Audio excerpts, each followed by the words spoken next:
পালিয়ে গেছে মনে হয় স্যার। যাবেটা কোথায়?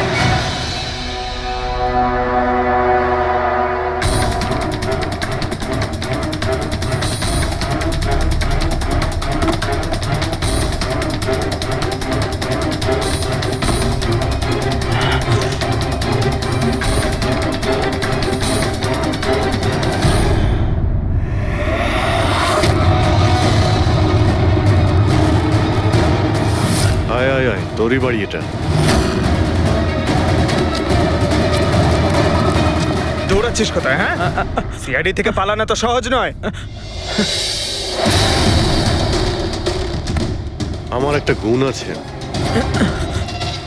যখন আমি রেগে যাই তখন অপরাধীর খারাপ সময় শুরু হয়ে যায়। এর তো খারাপ টাইম শুরু হয়ে গেছে স্যার। এসব কোথা থেকে নিয়ে এসেছিস? হ্যাঁ,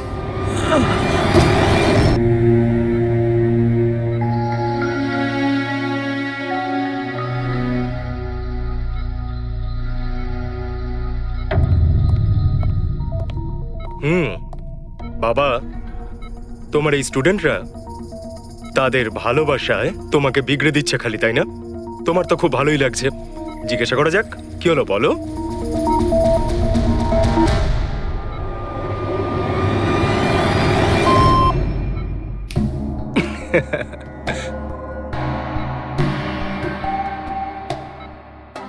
আরে এগুলো তো ময়লা কাপড়, তাই না? দিন, এটা আমাকে দিন। ভাই, আমি আসছি।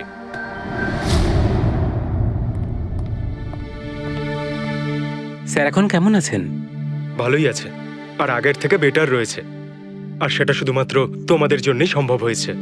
যদি তোমরা এখানে রোজ না আসতে, তাহলে হয়তো উনি সুস্থ হতে পারতেন না। আরে দাদা, এভাবে বলো না। স্যার তো আমাদের কাছে মা বাবার থেকেও বড়। একদম ঠিক। আর আমরা জীবনে যা কিছু শিখেছি সবকিছু স্যারের জন্যই হয়েছে। হ্যাঁ, এইভাবে তোমরা যদি আমাদের পাশে এসে না দাঁড়াতে, হয়তো আমরা দুজন এইভাবে বাবার দেখাশোনা করে উঠতে পারতাম না।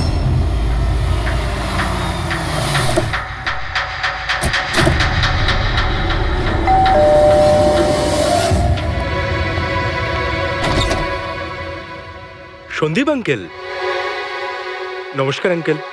নমস্কার। ভালো আছো? তোমার বাবা কেমন? ভালো আছেন, খুব ভালো আছেন। বাহ, বেশ কথা। দেখো, ওর জন্য এটা এনেছিলাম।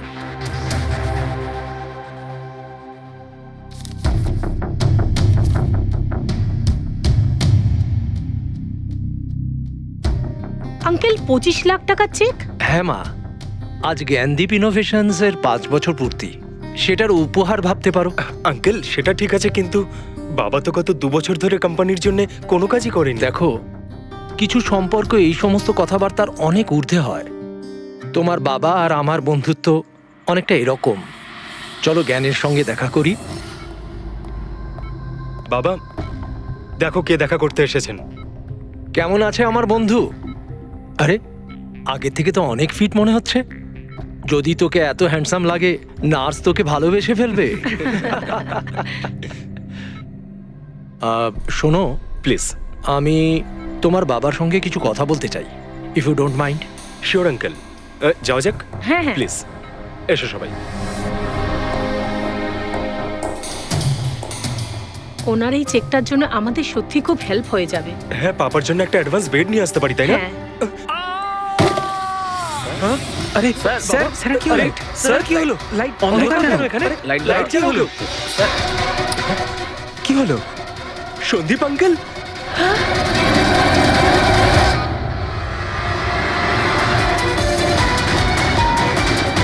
I think he is dead. Gyan sir, আপনি ঠিক আছেন তো? এই ছুরিটা ক্যান্সারের হাতে?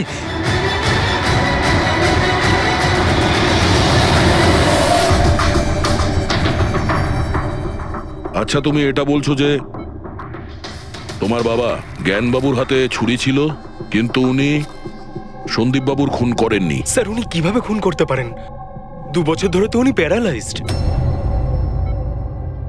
ওনার সিএলআইএস হয়েছে। Complete locking syndrome. হ্যাঁ স্যার, এই পরিস্থিতিতে শরীরের কোনো অংশই কাজ করে না, এমনকি চোখের পাতা পর্যন্ত পড়ে না। ওনার প্যারালাইসিস হলো কি করে? স্যার 2 বছর আগে বাবার একটা অ্যাক্সিডেন্ট হয়েছিল। অদ্ভুত ব্যাপার, 2 বছর আগে ওনার অ্যাক্সিডেন্ট হয়েছিল, তখন থেকে উনি বিছানায়, তাহলে ওনার হাতে ছুরি এলো কি করে? স্যার এটা অসম্ভব। খুন জ্ঞান স্যার নয়, অন্য কেউ করেছেন। আরে কিন্তু ছুরি তো ওনার হাতেই ছিল। হয়তো খুনি এই কাজটা করেছে। তার মানে হলো এই রুমে জ্ঞানবাবু আর সন্দীপবাবু ছাড়া আরো কেউ ছিল? না স্যার, আমরা সবাই তো নিচেই ছিলাম। হ্যাঁ স্যার, আর ঘরে তো আর কেউ ছিল না স্যার। তার মানে তুমি এটা বলতে চাইছো যে এই খুন জ্ঞানবাবু করেছেন? না স্যার, আমি সেটা বলতে চাইনি। তুমি কি বলতে চাইছো? সন্দীপ তাহলে নিজেকেই ছুরি মেরেছে আর মারা যাওয়ার আগে ছুরিটা ওনার হাতে ধরিয়ে দিয়ে যায়? হ্যাঁ, আবার এমন নয় তো যে জ্ঞানবাবুর কোনো শরীর খারাপই নয়, শুধু অ্যাক্টিং করছেন। স্যার আপনি এসব কি বলছেন? যেটা আপনি শুনলেন, যদি আপনার কোনো আপত্তি না থাকে আমরা আপনার বাবাকে আরেকবার চেক করতে চাই। করুন আপনি। আমরা কি মিথ্যা বলছি নাকি? দেখে নিচ্ছি।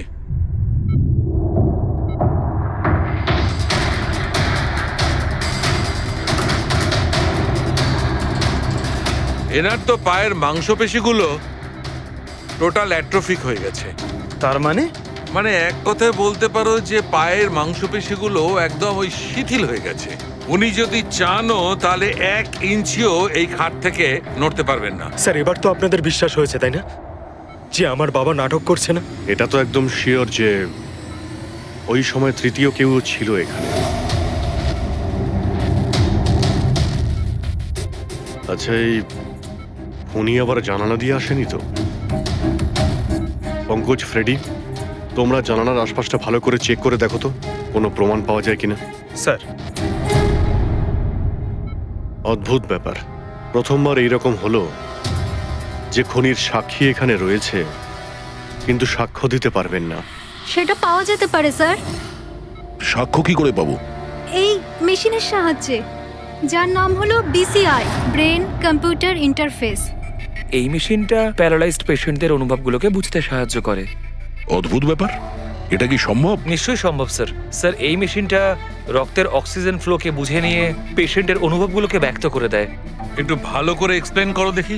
স্যার আমি বলছি, এই মেশিনটা মাথার ভিতরে রক্ত প্রবাহকে ডিটেক্ট করে, তারপর এটা ক্যালকুলেশন করে যে আলাদা আলাদা পরিস্থিতিতে আলাদা আলাদা প্রশ্ন করলে তার উত্তরে মস্তিষ্কের ভিতরে রক্ত প্রবাহ কেমন হচ্ছে। ও, আর এই রক্তের মাত্রা এইটা বলতে পারবে যে ওই সময় এই মানুষটা কি ভাবছিল, এর মনের মধ্যে কি চলছিল। এক্স্যাক্টলি।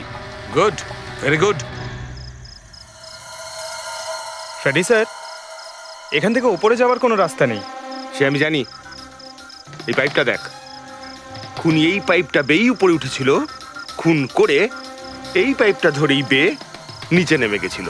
আর ওই ভাঙা টপটা দেখতে পাচ্ছিস, ওইটার উপরই পড়ে দৌড়ে পালিয়েছিল। চলুন স্যার, নিচে গিয়ে দেখি। চল। আমার বাবা অ্যাক্সিডেন্টের আগে এই টেকনিকটাকে আরো এগিয়ে নিয়ে যেতে চেয়েছিলেন। বাবা সবসময় এটা বিশ্বাস করতেন যে বিজ্ঞানের কাছে সব প্রশ্নের উত্তর রয়েছে, প্রয়োজন শুধু চোখ খুলে সমাধানটা খুঁজে বের করা। আপনার বাবা একদম ঠিক কথা বলতেন। হ্যাঁ স্যার, জ্ঞান স্যার চেয়েছিলেন যে বিজ্ঞানের জন্য তারা চোখে দেখতে পাক যারা দৃষ্টিহীন, যারা শুনতে পায় না তারা যেন শুনতে পায়। মানুষের উপকার করতে চেয়েছিলেন জ্ঞান স্যার। আর নিয়তির খেলা দেখুন, আজ ওনারই আবিষ্কার ওনাকে সাহায্য করছে, যেটা একদিন ওনার অনেক বড় স্বপ্ন ছিল। ঠিকই বলছেন স্যার, টপটা তো ভাঙা। আর এই দেখ, পায়ের এই ছাপগুলো দেখ, খুনি এই পথেই পালিয়েছিল।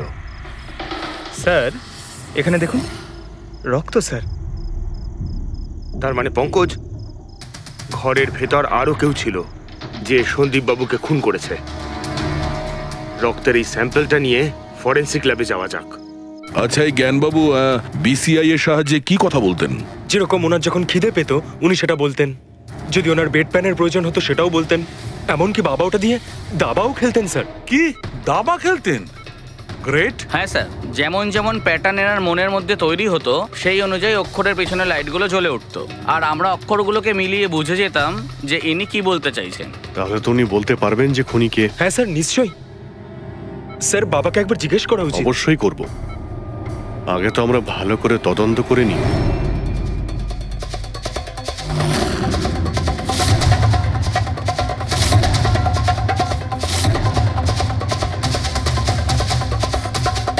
সারিকা, ছুরির মধ্যে কিছু পেলে? শুধু মিস্টার জ্ঞানের আঙুলের ছাপ পাওয়া গেছে, আর কারোরই নয়। তাহলে হতে পারে খুনি গ্লাভস পরেছিল স্যার খুন করার সময়। তার মানে খুনি জানলা দিয়ে ঘরের ভেতরে আসে, ও সন্দীপকে মারে, আর সেই ছুরিটা জ্ঞানের হাতে ধরিয়ে দেয়, আর তারপর লোকেরা এই রুমে আসার আগেই ও জানলা দিয়ে পালিয়ে যায়। স্যার, এটাও তো হতে পারে যে খুনি কোনো বাড়ির লোক। না পূর্বী, রুমে যতগুলো লোক ছিল স্যার তাদের কারোর শরীরেই চোট বা আঘাতের চিহ্ন ছিল না স্যার। আর ওই শুকিয়ে যাওয়া রক্ত ওটা কোনো বাইরের লোকেরই। একটা কথা বুঝতে পারছি না দয়া, যদি খুনি বাইরের লোক হয় তাহলে এটা কি করে জানলো যে সন্দীপ জ্ঞানের সঙ্গে দেখা করতে আসবে? 10 মিনিট আগে সন্দীপ পৌঁছে যায় আর তারপর ওর খুন হয়ে যায়। স্যার এমন মনে হচ্ছে যে হতে পারে এই খুনি সন্দীপ বাবুকে ফলো করছিল, আর যখন সন্দীপ বাবু তার পুরো দিনের শিডিউল বানাচ্ছিল হতে পারে কোনোভাবেও জেনে গেছিল যে বিকেল বেলায় সন্দীপ বাবু জ্ঞান বাবুর সঙ্গে দেখা করতে যাচ্ছেন। সে ঠিক আছে, কিন্তু এরা দুজনেই সন্দীপ আর জ্ঞানবাবু কথা বলবে সেটা কি করে জানলো? স্যার এটাও হতে পারে যে খুনি জানতো না, আর যেহেতু ও ওকে ফলো করছিল যেই সুযোগ পেয়েছে রুমে ঢুকে ওকে মেরে দিয়েছে। দয়া, নিশ্চয়ই ওর সঙ্গে কোনো শত্রুতা ছিল এই সন্দীপের ওপর, সেই জন্যই তো খুনি পিছু না ছাড়েনি। আর বস, যার সঙ্গে এই সন্দীপ বাবুর শত্রুতা ছিল তার প্লাস্টিক অ্যানিমিয়া ছিল। ও আচ্ছা, এই জিনিসটা আসলে কি স্যার? পঙ্কজ, এটা একটা খুব রেয়ার ডিজিজ। এই অসুখটা খুব কম লোকের হয়। এতে মানুষের বোন ম্যারো আর বোন ম্যারো স্টেম সেলস ধীরে ধীরে নষ্ট হতে থাকে। রক্তের লোহিত রক্তকণিকা, শ্বেত রক্তকণিকা আর প্লেটলেটস সব ধীরে ধীরে নষ্ট হতে থাকে। যদি এই রোগটা রেয়ার হয় তাহলে খোঁজ নেওয়া খুব একটা কঠিন হবে না যে শহরে কতজন লোক আছে যাদের এই ধরনের রোগ আছে। এই প্লাস্টিক অ্যানিমিয়া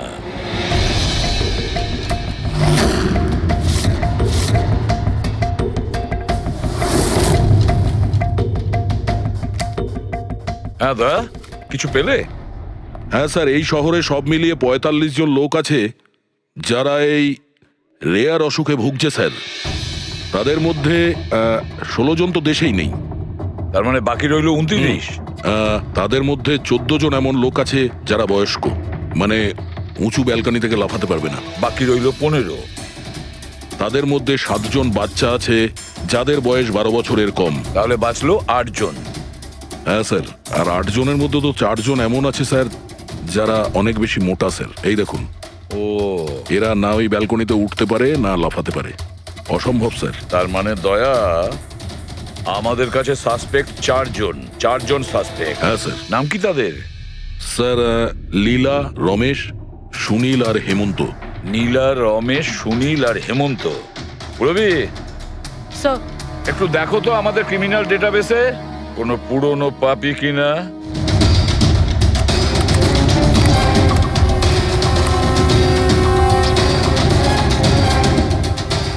পেয়ে গেছি, রমেশ। চুরি, ছিনতাই, তাছাড়া লোকেদের মেরেওছে। থাকে কোথায় সে? সরোজনগর চল। নিয়ে এসে একে।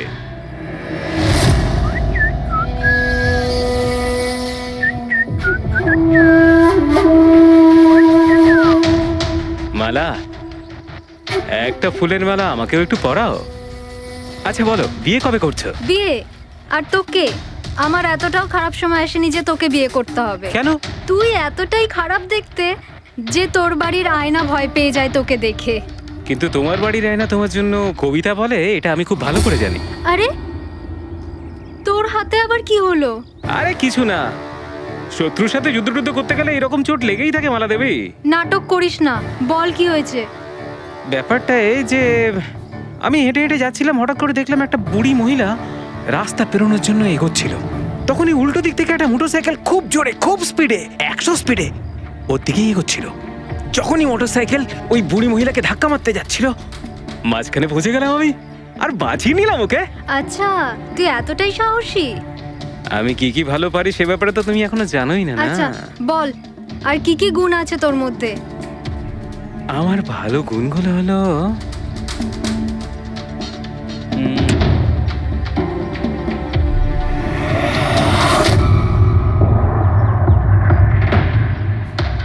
কি হলো?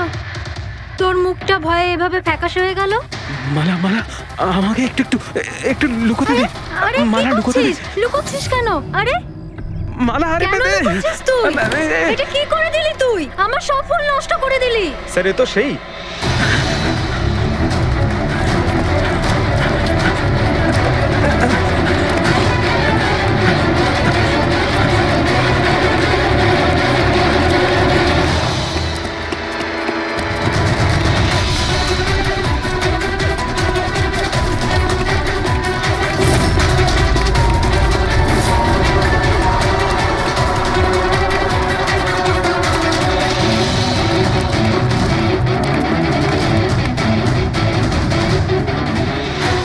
পালিয়ে গেছে মনে হয় স্যার। যাবেটা কোথায়?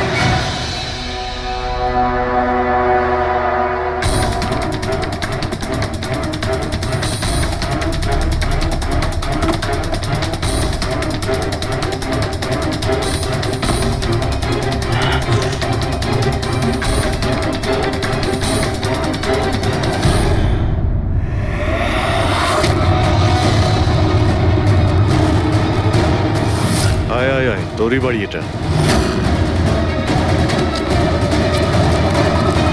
দৌড়াচ্ছিস কোথায়? হ্যাঁ, সিআইডি থেকে পালানো তো সহজ নয়। আমার একটা গুণ আছে, যখন আমি রেগে যাই তখন অপরাধীর খারাপ সময় শুরু হয়ে যায়। এর তো খারাপ টাইম শুরু হয়ে গেছে স্যার। এসব কোথা থেকে নিয়ে এসেছিস? হ্যাঁ, আনিনি স্যার, নিজে বানিয়েছি। এই মেশিনটা তুই বানিয়েছিস? দেখে তো মনে হচ্ছে চাও ঠিক করে বানাতে পারিস না, মেশিন বানিয়েছিস।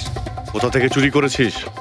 না স্যার, আমি চুরি করিনি। শুধু চুরি করিসনি, খুনও করেছিস তুই। খুন? কার sir? D117 MG road, Sundarnagar. এখানে গেছিলি তো তুই?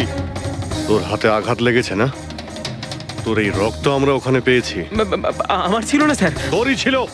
তুই যে হসপিটালে ট্রিটমেন্ট করিয়েছিলি সেখানেই ম্যাচ করে গেছে। মাঝার কোনো রাস্তা নেই? না, সোজা ফাঁসি। চুরির জন্য ফাঁসি দিয়ে দেবে? চুরি নয়, খুন, সন্দীপের খুন। না স্যার, আমি কোনো খুনই করিনি। আমি তো শুধু ওখানে চুরি করতে গেছিলাম। তুই একে খুন করিসনি? হে ভগবান, কি বিপদে পড়লাম। মায়ের দিব্যে বলছি স্যার, আমি কোনো খুন করিনি। আমি তো খবর পেয়েছিলাম যে ওখানে একটা লোক থাকে যার প্যারালাইসিস হয়ে গেছে। চুরি কোথায় করতে হবে সেটা ভালো করে জেনে নিয়ে আমি ওখানে শুধু চুরি করতে গেছিলাম। আমি ওখানে শুধু এই কারণেই গেছিলাম। আমি তোকে চিনিও না, কেন মারবো? কারণ সন্দীপ তোকে চুরি করার সময় দেখে ফেলে, তাই একটা অপরাধ লুকোতে গিয়ে আরেকটা করে ফেলেছিস। হ্যাঁ, এই কথাটা সত্যি স্যার, যে আমি ওখানে গেছিলাম আর সন্দীপ আমাকে দেখে চিৎকারও করেছিল। ওর চিৎকার শুনে আমি ভয় পেয়ে গিয়ে পালিয়ে এসেছিলাম। তাহলে তোর লাগলো কি করে? এটা যখন সন্দীপ চিৎকার করলো তখনই লাইট চলে গেছিল আর অন্ধকারে আমি নিচে লাফালাম। ওই লাফাতে গিয়ে চোট লেগে গেছে। ওই রুমের মধ্যে তুই ছাড়া সেই সময় আর কেউ ছিল না। তুই খুন না করলে কে খুন করবে? না স্যার, আমি ছাড়া অন্য কেউ ছিল ওখানে। কে?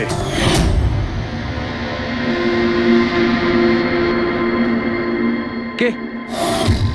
কে তুমি? হ্যাঁ, অন্ধকারে মুখটা তো ঠিক দেখতে পাইনি, তবে ওর ঘড়িটা চকচক করছিল। ঘড়ি? সন্দীপ তো কোনো ঘড়ি পড়েছিল না। স্যারও মিথ্যে বলছে। কোনো মানুষ ছিল না, কোনো ঘড়ি ছিল না। কেউ ছিল কি ছিল না তার উত্তর তো ওই দিতে পারবে। জ্ঞান, উনি আজ কেমন আছেন? স্যার আগের থেকে বেটার, কিন্তু আজকে কিছু জিজ্ঞাসা করতে চান ওনাকে? শুরু করি। শিওর স্যার, কিন্তু আপনারা যা জিজ্ঞেস করতে চান একটু স্লোলি জিজ্ঞাসা করবেন স্যার, যাতে উনি আপনাদের এক একটা শব্দ বুঝতে পারেন স্যার। হ্যাঁ, জ্ঞানবাবু, এ রমেশ, এ একজন চোর। যে রাতে সন্দীপ বাবুর খুন হয়েছিল ও এখানে চুরি করতে এসেছিল। ও বলছে যে সেই রাতে এখানে অন্য কাউকে দেখেছিল।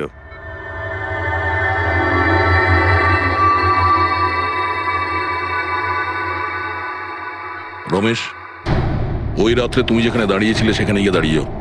হ্যাঁ স্যার, স্যার আমি এই দিক দিয়ে ঢুকেছিলাম আর এখানে এলাম, আর তারপরে আমি এদিকে দেখলাম, আর যখনই আমি এখানে পৌঁছালাম দেখলাম সন্দীপ ওখানে দাঁড়িয়ে আছে। আমি ভয় পেয়ে পেছন দিকে ঘুরলাম আর তখনই কারেন্ট চলে গেল। এখানে দাঁড়িয়েছিলে মানে উনি নিশ্চয়ই তোমাকে দেখেছেন। আচ্ছা, ও কি এখানে ছিল?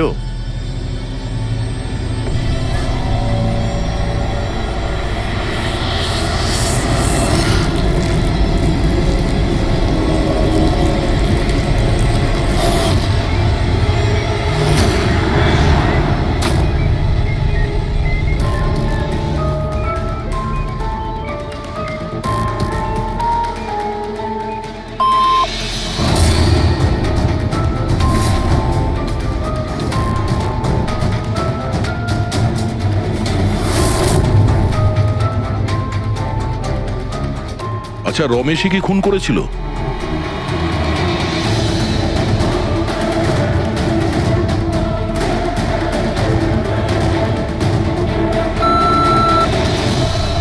নো নো স্যার, নো মানে না স্যার, আমি বলেছিলাম না আমি মারিনি স্যার।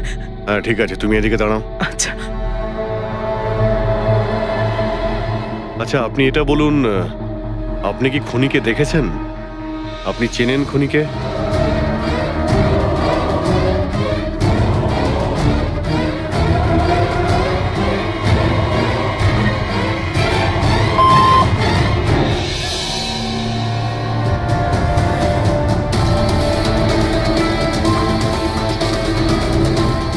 আচ্ছা, খুনি এই মুহূর্তে এই রুমে আছে?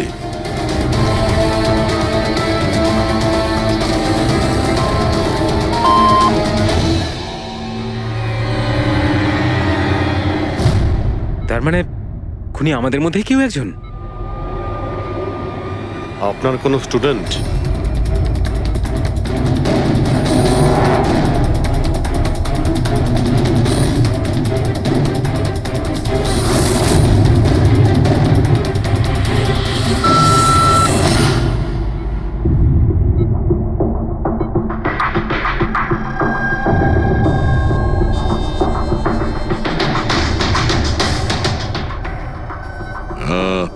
নার্স কিংবা ওয়ার্ড বয়? এসবের মধ্যে আপনারা আমাকে কেন টানছেন? আপনি যদি কিছু করেই না থাকেন, আপনি ভয় পাচ্ছেন কেন?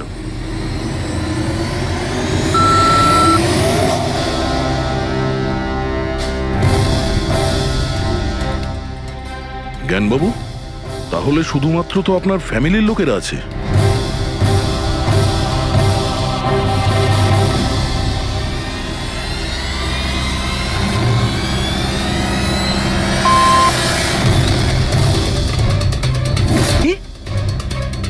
বাবা তুমি এসব কি বলছো? হ্যালো, রিল্যাক্স, ওখানে দাঁড়িয়ে থাকো। যাও, ওখানে দাঁড়িয়ে থাকো। আচ্ছা এটা বলুন, আপনার ছেলেই কি খুনি?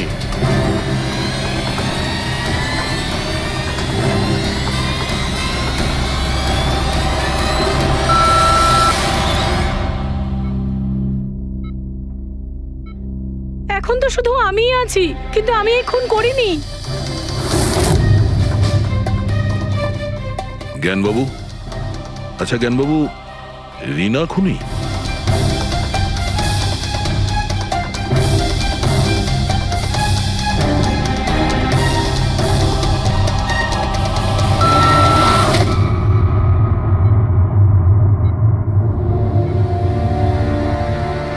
আপনি আমাদের বললেন যে আপনার পরিবারেরই কেউ খুনি, তাহলে সে কে?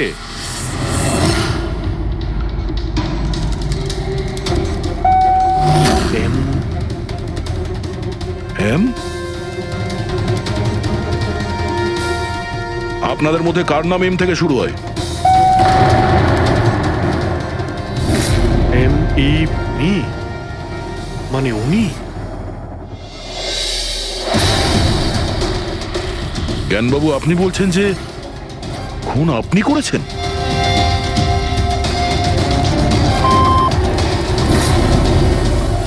বুঝতে পারছি না ইনি কেন আমাদের সঙ্গে এরকম খেলা খেলছেন। কালকের কাগজে হয়তো আসবে যে সিআইডি নাকি খুনের অপরাধে এমন লোককে অ্যারেস্ট করেছে যে নাকি প্যারালাইসিস হয়ে পড়ে আছে 2 বছর ধরে। খুনি নিশ্চয়ই জ্ঞানবাবুর আশেপাশের কেউ। উনি ওকে বাঁচানোর চেষ্টা করছেন, জানি না কেন। সমস্ত অভিযোগ উনি নিজের মাথায় নিচ্ছেন। যদি সে আপন কেউ হয় তাহলে সেই ছুরি ওনার হাতে কেন দিতে যাবে? অন্য কারোর হাতে দিত, যাকে সহজেই বিশ্বাস করা যেত।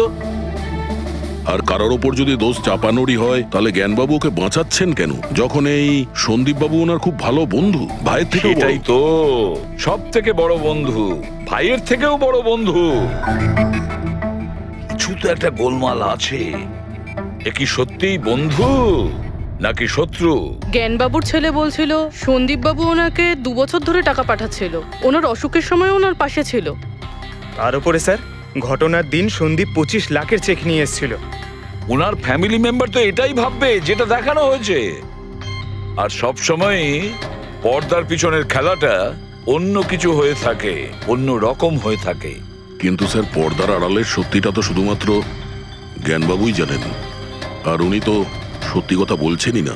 জ্ঞানবাবু সত্যি কথা বলছেন না তো কি হয়েছে বস? ওর মস্তিষ্ক তো সত্যি কথা বলবে। আমার জ্ঞানবাবুর মস্তিষ্ক চাই। জ্ঞানবাবুর মস্তিষ্কটা এনে দাও, তারপর দেখবে তুড়ি মেরে খুনির কাছে পৌঁছে যাবো। ডক্টর সালুকে, এটা কি ধরনের ডিমান্ড করলেন আপনি?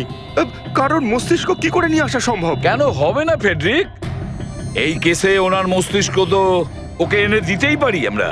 কেননা গত 2 বছরে ওনার মস্তিষ্কে যা কিছু ঘটেছে সব বিসিআই মেশিনে রেকর্ড হয়েছে। এক্স্যাক্টলি বস। আর এই মেশিনে আমাদের বলবে যে জ্ঞানবাবুর সঙ্গে ওর কি আর কেমন সম্পর্ক ছিল। হ্যাঁ ফেডরিক, সব ডেটাগুলো নিয়ে এসো বিসিআই মেশিনের। আর দয়া স্যার, রমেশকে ওনাদের বাড়িতে নিয়ে যাও, আর ওখানে যে কয়জন লোক ছিল সবার ঘড়ি চেক করাও।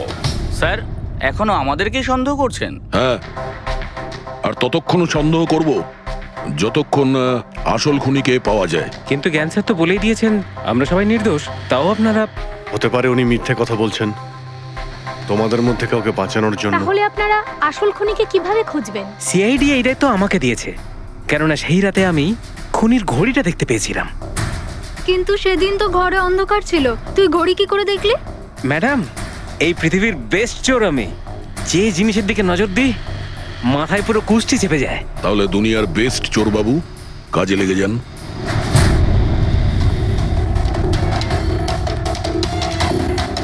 সস্তা, টেকসই, সুন্দর, 11,000 টাকা। না, এ নয়।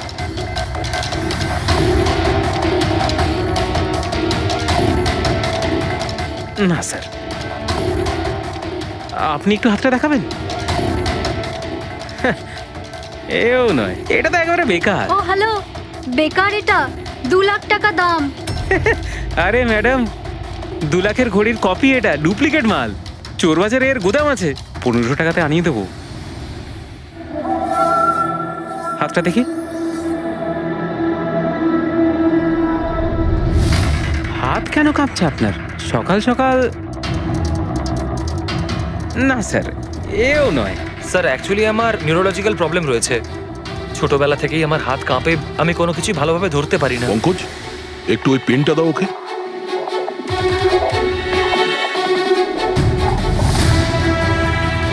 ঠিক করে ধরবেন আপনি। এ তো পেনটাও ধরতে পারছে না।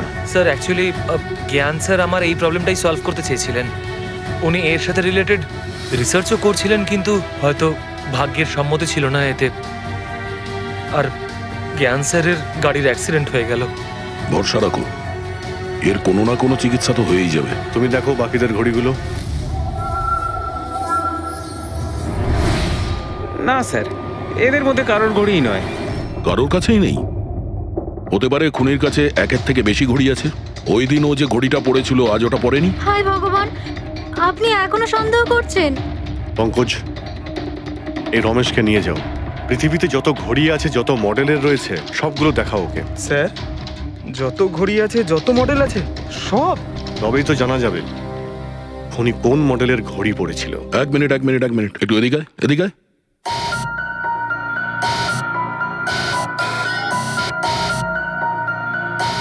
এই নাও, নিজের মানিব্যাগ সাবধানে রাখবেন যখন এই লোকটার সাথে আছে। হ্যাঁ, বলেছিলাম না পৃথিবীর বেস্ট চোর আমি। আর দীপিকার ইয়াররিং? আমার ইয়াররিংস? বার কর। স্যার, আপনি এটাও দেখে ফেলেছেন? সিআইডি থেকে কিছু লুকোনো যায় না। হ্যাঁ, যা। আয় বেস্ট চোর, এদিকে আয়। আপনারা এটা বলুন যে এই জ্ঞানবাবু আর সন্দীপের মধ্যে কোনো কি প্রবলেম চলছিল? স্যার, খুব ভালো সম্পর্ক ছিল। তাহলে জ্ঞানবাবু সন্দীপবাবুর খুনের অভিযোগ নিজের মাথায় নিলেন কেন? ওনাদের দুজনের ভেতরে কোনো টেনশন হয়েছিল? না স্যার, কোনো টেনশন তো ছিল না, কিন্তু একটা বিষয় নিয়ে তর্ক হচ্ছিল। অ্যাক্সিডেন্টের ঠিক আগে ওনার বিসিআই মেশিনটা একটা পয়েন্টে এসে আটকে গেছিল, আর কোনো রকম সলিউশনও পাওয়া যাচ্ছিল না। এই জন্য জ্ঞান স্যার সবসময় বিরক্ত থাকতেন আর খুব রাগও করতেন। হ্যাঁ স্যার, যখন সন্দীপ আঙ্কেল বাবাকে বলেছিলেন যে আপনি চিন্তা করবেন না, দেখবেন সব ঠিক হয়ে যাবে, তখন বাবা ওনার উপরও রেগে গেছিলেন। হ্যাঁ স্যার, এর জন্য হয়তো উনি জোরে গাড়ি চালাচ্ছিলেন আর অ্যাক্সিডেন্টটা হয়ে গেছে। এক মিনিট। যদি এই অ্যাক্সিডেন্টটা বিসিআই মেশিন তৈরি হওয়ার আগেই হয়েছিল, তাহলে এই বিসিআই মেশিনটা কাজ করছে কি করে? স্যার সন্দীপ আঙ্কেল সেটা কমপ্লিট করেছিলেন। সন্দীপ বাবু? কিন্তু উনি তো কোনো সায়েন্টিস্ট ছিলেনই না। হ্যাঁ, কিন্তু জানি না স্যার, সন্দীপ আঙ্কেল ওই মেশিনের সব সমস্যাগুলো ঠিক করে দিয়েছিলেন স্যার। আর বাবার অ্যাক্সিডেন্টের 1 মাস পরেই ওটা কাজ করতে শুরু করে দেয়, আর প্রজেক্টও সাকসেসফুল হয়েছে স্যার। অদ্ভুত ব্যাপার, এটা কি করে হতে পারে? একজন নন সায়েন্টিস্ট এরকম কমপ্লিকেটেড মেশিন কি করে চালু করতে পারে, যেটা ওনার মতো বৈজ্ঞানিকই শুরু করতে পারেননি? বোধহয় আন্দাজি করে ফেলেছিলেন।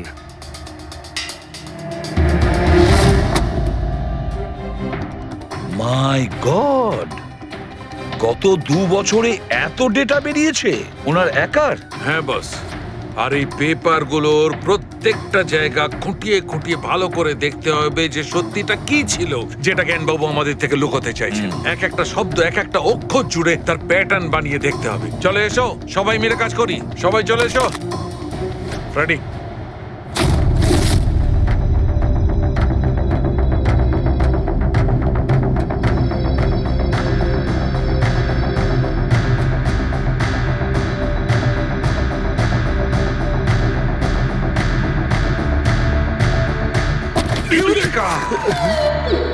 কি হলো স্যার?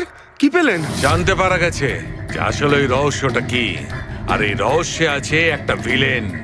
জানতে পেরেছি যে জ্ঞানবাবু কিভাবে একটা একটা অক্ষর জুড়ে এই ঘটনাটাকে ব্যাখ্যা করেছেন। অক্ষর, অক্ষর থেকে তৈরি শব্দ, আর শব্দ থেকে তৈরি বাক্য, সেন্টেন্স। না জানি কত সময় লেগেছিল ওনার পুরো ঘটনাটা, পুরো সত্যিটা এভাবে বলার জন্য। হ্যাঁ বস, কম করে 6 মাস। আর সেটা তখন শুরু হয়েছিল অ্যাক্সিডেন্টের ঠিক আগে। আজকের পর থেকে এই কোম্পানিতে তুমি সাইলেন্ট পার্টনার, আর তোমার লাভ শুধুমাত্র 5% হবে, আর তার থেকে বেশি তুমি 1 টাকাও পাবে না। ওকে। আমার মনে হচ্ছে তোমার এই প্রজেক্টটা কমপ্লিট হয়ে গেছে আর তুমি সফল হয়ে গেছো। হ্যাঁ, আমি সফল হয়ে গেছি, কিন্তু আমি এই মেশিনটা গরিবদের জন্য বানিয়েছি, মানবতার জন্য বানিয়েছি, তোমার মতো লোভী মানুষদের জন্য বানাইনি। আজকের পর থেকে আমরা একসাথে কাজ করব না। আমি যাচ্ছি, কফির জন্য বৌদিকে ধন্যবাদ জানিয়ে যাচ্ছি।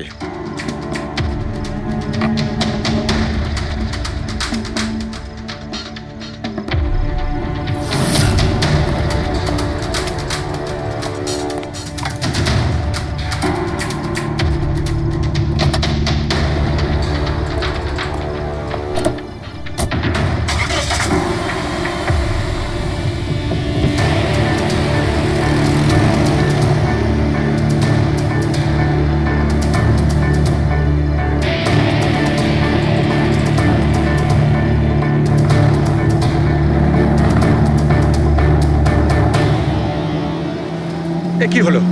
হঠাৎ করে গাড়ি ব্রেক ধরছে না কেন? ব্রেক ছুঁয়ে কি হলো?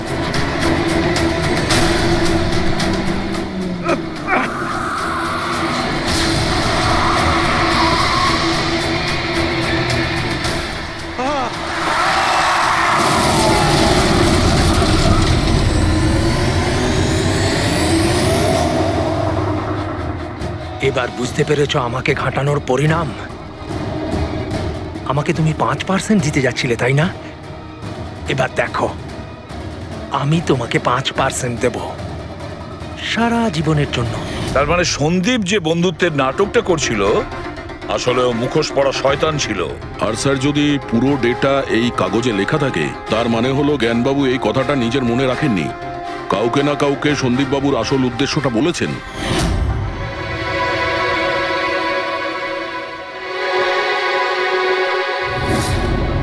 আর উনি এ ব্যাপারে যে বা যাকে সত্যিটা বলেছিলেন সেই হলো অপরাধী, সেই হলো সন্দীপের খুনি। কিন্তু স্যার, যদি খুনি জ্ঞানবাবুর হয়ে প্রতিশোধ নিতে চাইতো, তাহলে খুনি ছুরিটা জ্ঞানবাবুর হাতে কেন ধরালো? ওনাকে ফাঁসাতে চাইছিল? না পুরবি, আমার তো মনে হয় না। খুনি ওনাকে সান্ত্বনা দিতে চেয়েছিল যে এটা বোঝাতে চেয়েছিল যে দেখুন আমি আপনার হয়ে সন্দীপকে মেরে ফেলেছি, আপনার প্রতিশোধ আমি নিলাম। আর তাকে বাঁচানোর জন্য জ্ঞানবাবু পুরো অভিযোগ নিজের উপর নিয়ে নিয়েছেন। দয়া, খুনির কাছে পৌঁছানোর একটাই রাস্তা আছে, সেই ঘড়িটা, রিস্ট ওয়াচ, যেটা রমেশ দেখেছিল।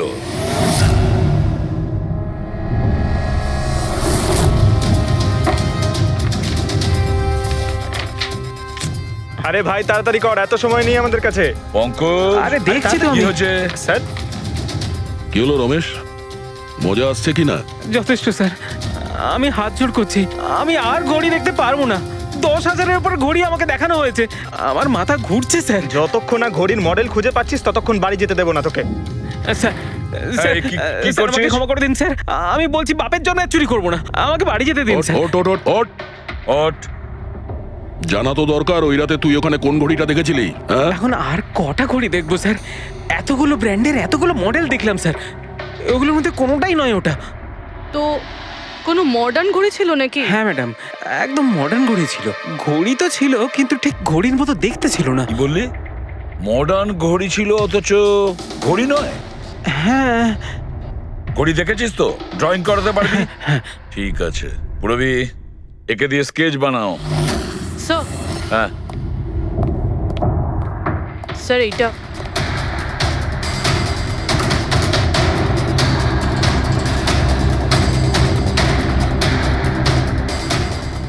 মাই গড, কি হলো? 1 মিনিট বস, একদম জ্যাকপট লেগে গেছে। রমেশ, এদিকে এসো। ওকে, মন দিয়ে দেখো, এই ঘড়িটাই ছিল। এটাই ছিল, একদম এটাই ছিল স্যার। এটা কিরকম ঘড়ি স্যার? চুরি করলে কত পয়সা পাবো? পয়সা নয়, টাকা পাবে, লাখ লাখ টাকা। এত দামি ঘড়ি এটা? ঘড়ি নয়, এটা স্যাটলা বলে একে, স্যাটলা। স্যাটলা?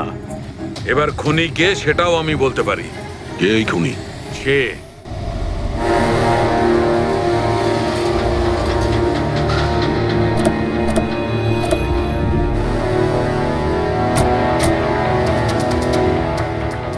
আপনি একটু আপনার হাজবেন্ডকে ডাকুন। কিন্তু আপনারা কারা? আপনি ডাকুন না ওনাকে, উনি চেনেন আমাদের। সোনু, সোনু একটু বাইরে এসো, কারা দেখা করতে এসেছে?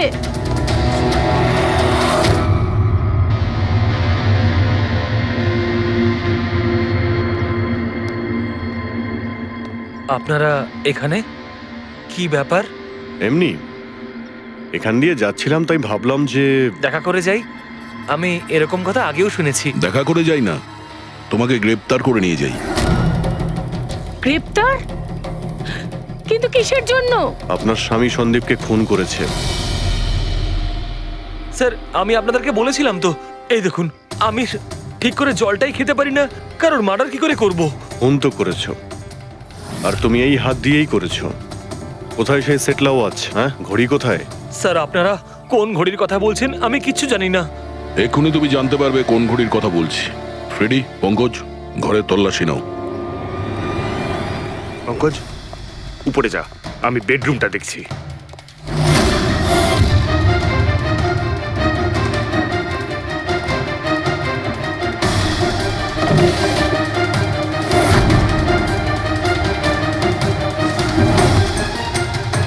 কিচ্ছু নেই।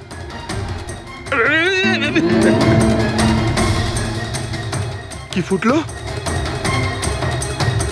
স্যার,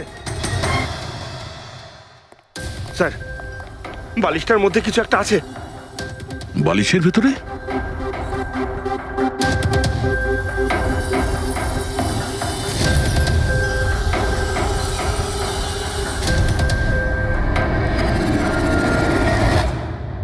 তাই তো, ঘড়ির মতো দেখতে। হ্যাঁ। এই ঘড়িটা কার? আর এই বালিশের ভেতরে কি করছে? আমি কি করে জানবো? যে দোকানদারের থেকে বালিশটা কিনেছিলাম তারই হবে। পড়ো এটা। স্যার, আমি কারোর ঘড়ি কেন পড়তে যাবো স্যার? তুমি এটা পড়বে নাকি অ্যারেস্ট করবো আমরা? অভিজিৎ, একটা কাজ করি, আগে আগে ঘড়ি পরাই, হাত করা তো নিজের থেকেই লেগে যাবে। হ্যাঁ, নাও ওই ঘড়িটা খোলো। স্যার,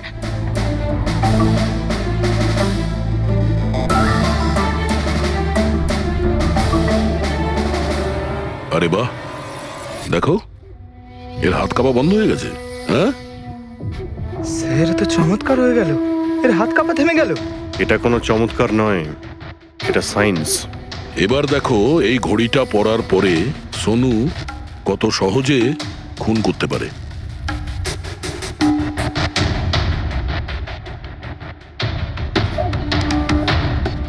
স্যার কিন্তু এই ঘড়িটা কাজ করে কি করে? এটাকে সেটলা বলে পঙ্কজ। মোশন সেন্সর আর আর্টিফিশিয়াল ইন্টেলিজেন্স টেকনিক দিয়ে বানানো হয় এই ঘড়ি, কারণ ওর মতো যাদের এই রোগ আছে তাদের জন্য, মানে যাদের হাত কাঁপে। শুধু একটাই উদ্দেশ্য ছিল আমার, প্রতিশোধ আর প্রতিশোধ। জ্ঞান স্যার আমাকে বিসিআই এর সাহায্যে সবকিছু বলে দিয়েছিলেন। আপনাকে কথা দিচ্ছি স্যার, আপনার শত্রুদের শাস্তি দিলেই আমি একটু শান্তি পাবো। এটা আমার তরফ থেকে ছোট্ট গুরুদক্ষিণা মনে করতে পারেন। সেদিন কোম্পানির অ্যানিভার্সারি ছিল আর আমি জানতাম যে সন্দীপ ওখানে নিশ্চয়ই আসবে। প্রত্যেকবারের মতন জ্ঞান স্যারের সাথে ও ওটাই করবে। জ্ঞান স্যারের সাথে কথা বলার আগে ও সবাইকে বাইরে বের করে দিত, যাতে ও স্যারকে অপমান করতে পারে। কিন্তু এইবারে ও এটা জানতো না যে মৃত্যু ওর জন্য অপেক্ষা করছে। আজ আমাদের কোম্পানির 5 বছর পূর্তি। যখন বাড়ির প্রত্যেকে রুমের বাইরে এক এক করে চলে গেল, তখন ওদের খেয়াল ছিল না যে আমি ওদের সাথে নেই। দেখো আমি কেমন বন্ধু। A promise is a promise my friend, and you know as I কে তুমি? হ্যাঁ, আর তারপরে আমি কারেন্ট অফ করে দিই আর জ্ঞান স্যারের সামনে আমি ওকে মেরে ফেলি। আর তারপরে আমি ফিঙ্গারপ্রিন্ট মুছে ফেলে জ্ঞান স্যারের হাতে ছুরিটা ধরিয়ে দিই। আর বাকিরা সবকিছু জানার আগেই আমি সবার মধ্যে দাঁড়িয়ে পড়ি। তুমি প্ল্যানটা তো ভালোই করেছিলে, কিন্তু কপালটাই খারাপ। রমেশ ওখানে আসে চুরি করতে, আর ও তোমার এই ঘড়ি দেখে নিয়েছিল। এমনিতেও স্যার কিছুই লুকিয়ে রাখা যায় না। রমেশ না এলেও আজ নয় কাল আমাকে আপনারা ধরেই ফেলতেন। তুমি যখন সবকিছুই বোঝো তাহলে এরকম অপরাধ কেন করলে? জ্ঞান স্যারের ঋণ শোধ করতে।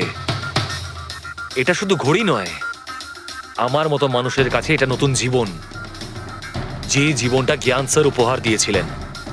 উনি আমাকে বিশ্বাস করিয়েছিলেন যে বিজ্ঞানের ক্ষেত্রে আমি এগিয়ে যেতে পারি। যেভাবে উনি তোমার সমস্যার সমাধান করেছিলেন, তুমিও সেরকম সমাজের ভালোর জন্য কোনো কাজ করতেই পারতে। কিন্তু তুমি আলোর দিকে যাওয়ার পরিবর্তে অন্ধকারের দিকে চলে গেলে। আর এমন অন্ধকূপে পৌঁছলে যেখানে আসার কোনো আলোই নেই।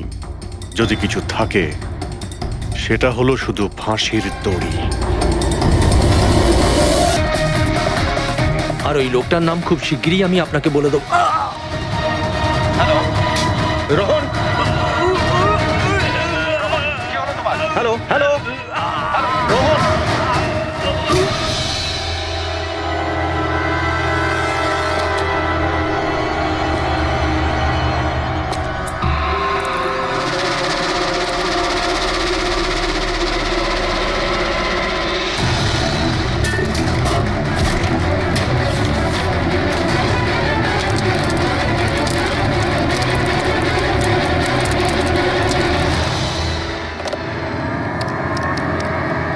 Hello police station.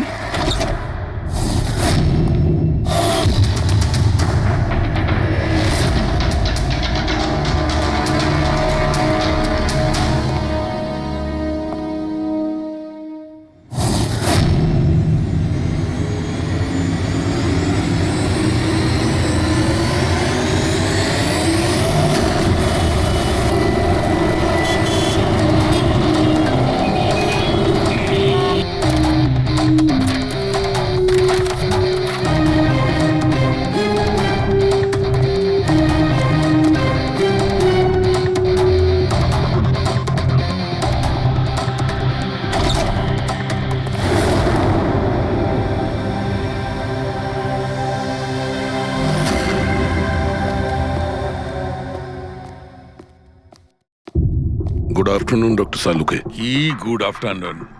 Please sorry, don't mind. আসলে যখনই কোনো নিরপরাধ লোকের খুন দেখি না, তখনই গুড আফটারনুন গুড মর্নিং এর উপর বিশ্বাসই চলে। তাই তো ডক্টর। ডক্টর কোনো পোক্ত প্রমাণ পেলেন?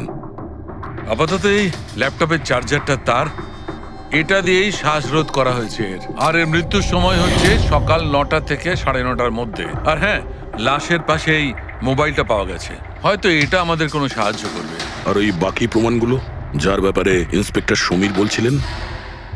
স্যার স্যার রোহনের ডায়েরি এই দেখুন, পুরোটাই পুড়ে গেছে, ছাই হয়ে গেছে। তবে এই ডায়েরিটার সঙ্গে অনেক ডকুমেন্টসও ছিল, সেগুলোও পুড়ে গেছে। বুঝতেই পারছি না যে ওই ডকুমেন্টস এমন কি ছিল। নিশ্চয়ই এর মধ্যে এমন কিছু ছিল যার জন্য ওই খুনি প্রবলেমে পড়তো, তাই প্রমাণ জ্বালিয়ে দিয়েছে আর এই রোহনকেও মেরে দিয়েছে। স্যার, হ্যাঁ, এই হার্ড ডিস্কটা আমি এখানেই পেয়েছিলাম, ক্রাইম সিনে। আমি এটা একজন কম্পিউটার এক্সপার্টকে দেখিয়েছি, পুরোপুরি নষ্ট হয়ে গেছে, ডেটা রিকভার করা সম্ভবই নয়। খুনি প্রত্যেকটা প্রমাণকে খারাপ করে দিয়েছে। কোনো ব্যাপার না, কোথাও না কোথাও কিছু না কিছু প্রমাণ নিশ্চয়ই পাবো। পুরবি, স্যার। এই রোহনের ব্যাকগ্রাউন্ড চেক করেছো? হ্যাঁ স্যার, পুরো নাম রোহন কুমার, এ পুনেতে থাকে, এখানে মুম্বাইতে চাকরি করছিল, একাই থাকতো, আর এখানে এই বাড়ি থেকেই কাজ করছিল। কি কাজ কি করতো? গোয়েন্দা ছিল, বড় বড় কোম্পানিতে যে লাখ লাখ টাকা জালিয়াতি হয় সেগুলোর তদন্ত করত। তাহলে তো অনেক শত্রুই আছে এই রোহনের। হ্যাঁ দয়া, আর ওই অনেকগুলো শত্রুর থেকে আসল খুনিটা কে সেটা হয়তো তোমাকে এইটা বলবে। কি এটা ডক্টর? এটা চুম্বক। চুম্বক?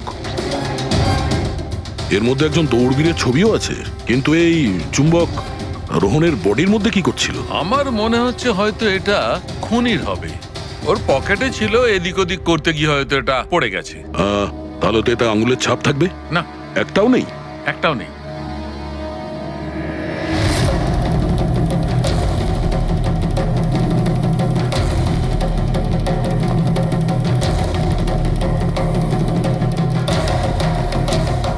খুনি মনে হয় এখান থেকে এসছে।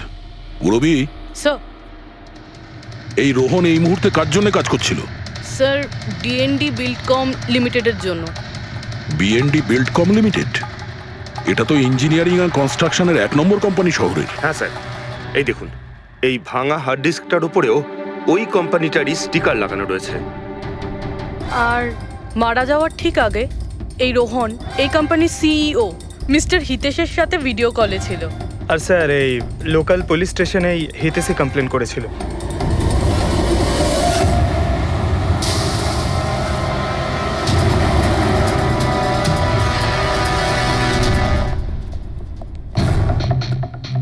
এটা কি এত বড় অফিসে শুধুমাত্র একজনই লোক ছিল নাকি? মনে হচ্ছে স্যার ইন্ডিয়ার ম্যাচ দেখার জন্য সবাই বাড়ি চলে গেছে। আচ্ছা, আজকে ইন্ডিয়ার ম্যাচ আছে? স্কোরটা কি হলো? কোহলি সেঞ্চুরি করতে যাচ্ছে। কি বলছেন স্যার? আপনি কি করে জানলেন? বাইরে ওয়াচম্যান কমেন্ট্রি শুনছিল। ইনভেস্টিগেশন করতে এসেছি, চোখ কান খোলা রাখতে হবে। স্যার, হিতেশের cabin. Mister Hitesh. Hi. CID. Please বসুন, আমি আপনাদেরই অপেক্ষায় ছিলাম। শুরু থেকে বলুন সবকিছু। 6 মাস আগে আমি রোহনকে কাজে রাখি। গত 5 বছর ধরে আমাদের কোম্পানিতে যে লোকসান হচ্ছে তা আগে কখনো হয়নি। কি ধরনের ক্ষতি? লোকসানের লিস্ট তো বলে শেষ করা যাবে না। যে টেন্ডারগুলো আমাদের কোম্পানির পাওয়া উচিত ছিল সেগুলো হাত থেকে বেরিয়ে যাচ্ছিল। এই দেখুন, 1100 কোটির রিফাইন্ডিং কন্ট্রাক্ট, 37 কোটির রেলওয়ে কন্ট্রাক্ট, আর 800 কোটির পাওয়ার ট্রান্সমিশন কন্ট্রাক্ট। এটাও তো হতে পারে যে যে সমস্ত কোম্পানি এই কন্ট্রাক্টটা পেয়েছে ওরা আপনার থেকে কম কোট দিয়েছে। সেটাই তো আমি বলতে চাইছি স্যার। যদি অন্য কোম্পানি এই টেন্ডার পেতো তাহলে ব্যাপারটা অন্য ছিল, কিন্তু এই সমস্ত কন্ট্রাক্ট একটা মাত্র কোম্পানিই পেয়েছে। আর সবচেয়ে বড় কথা হলো তাদের অ্যামাউন্ট আমাদের দেওয়া অ্যামাউন্টের থেকে মাত্র 1000 টাকা কম। শুধুমাত্র 1000 টাকা কম? কোন কোম্পানি এটা? XPL infrastructure. XPL infrastructure? তাহলে আপনার মনে হচ্ছে যে আপনার কোম্পানিতে এমন কেউ বেইমান আছে যে স্যালারি আপনার থেকে নেয় কিন্তু কাজ এক্সপিএল এর জন্য করে? 100% কেউ না কেউ তো অবশ্যই আছে। আর রোহন ওই লোকটার খুব কাছাকাছি পৌঁছে গিয়েছিল। ওর লাস্ট ফোন কলে আমায় এটাও বলেছিল যে সেই বেইমান এস্টিমেটিং অ্যান্ড টেন্ডিং ডিপার্টমেন্টের লোক। আচ্ছা, এই ক্রাইম সিন থেকে আমরা এই ড্যামেজড হার্ড ডিস্কটা পেয়েছি, কি আছে এর ভেতরে? স্যার, এটা আমাদের কোম্পানির গত 5 বছরের CCTV footage, call logs, emails, আমাদের কোম্পানিতে কত এমপ্লয়িজ আছে, সমস্ত ইনফরমেশন এতে ছিল। তাহলে এর কপি নিশ্চয়ই আছে আপনার কাছে? আগে হ্যাঁ আছে। আমরা ওটা আমাদের সঙ্গে নিয়ে যাব। শিওর।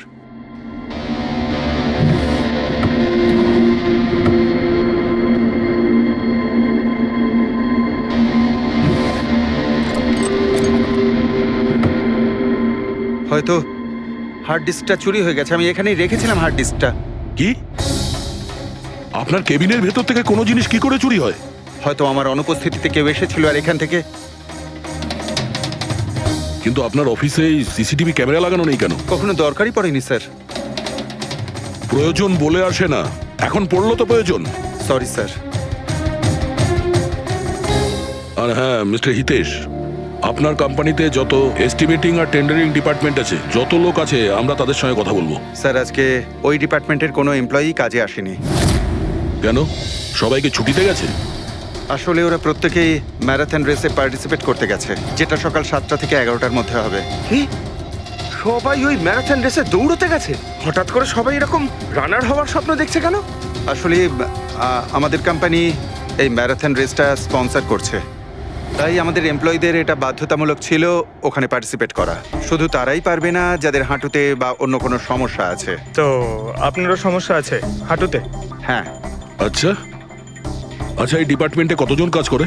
10 জন। আর এই 10 জনই ম্যারাথন রেসে গেছে?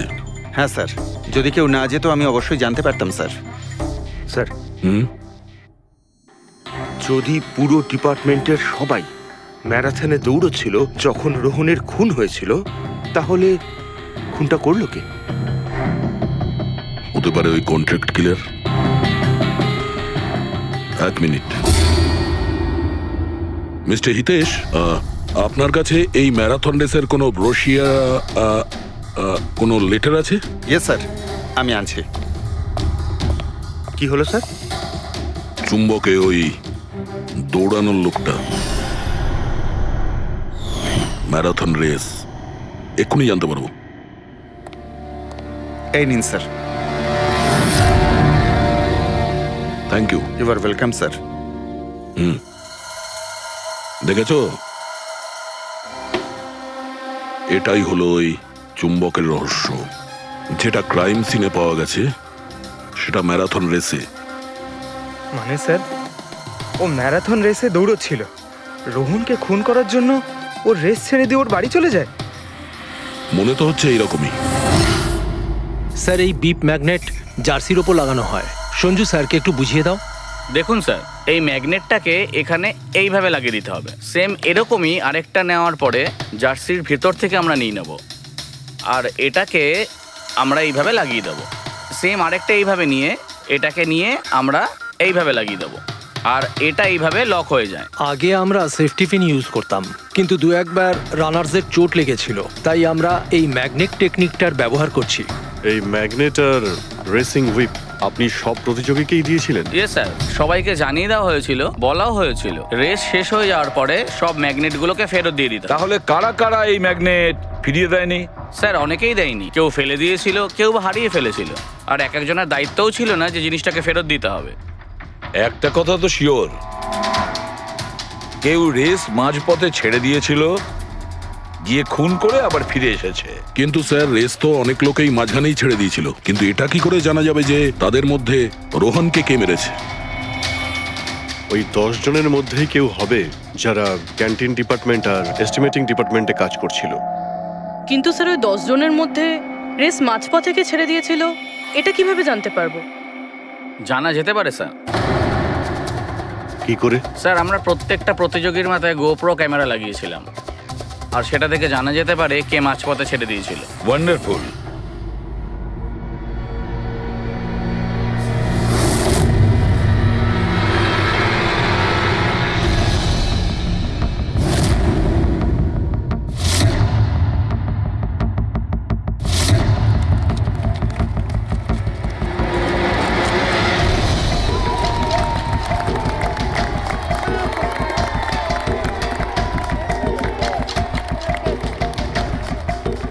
নবীন, এই রিসটা তোকেই জিততে হবে।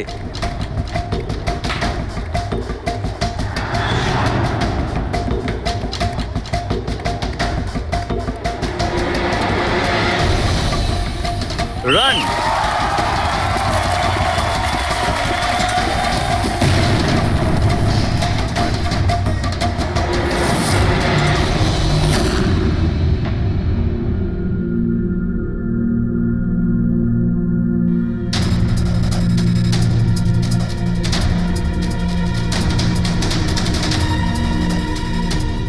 এই 4টে স্ক্রিন এগুলো ব্ল্যাঙ্ক কেন? জানি না স্যার, আমরা তো সব ক্যামেরা চালু করে এদের দিয়েছিলাম। হয়তো ভুল করে এই 4 জন ক্যামেরা অফ করে ফেলেছিল। ভুল করে করেছে নাকি ইচ্ছে করে?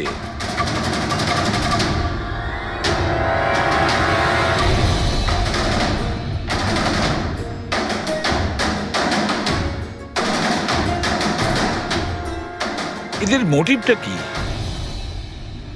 বুঝে উঠতে পারছি না। এরা কি করতে চাইছিল?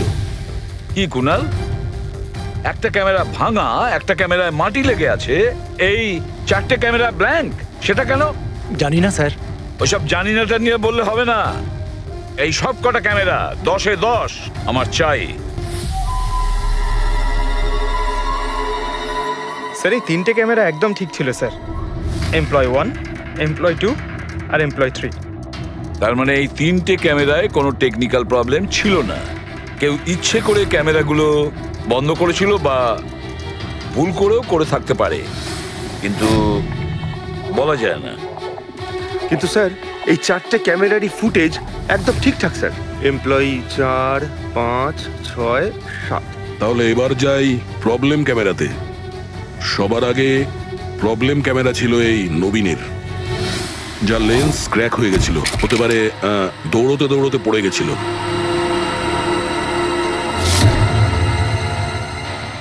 হ্যাঁ।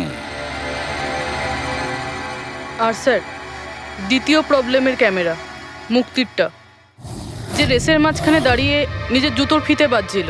হ্যাঁ, তারপরে ফিতে বাঁধার পরে ওই হাতটাই নিজের লেন্সে লাগায় আর লেন্সে সমস্ত পিকচারটাই ঝাপসা হয়ে যায়। কিন্তু স্যার এই মাটি ইচ্ছে করে লাগিয়েছে নাকি ভুল করে?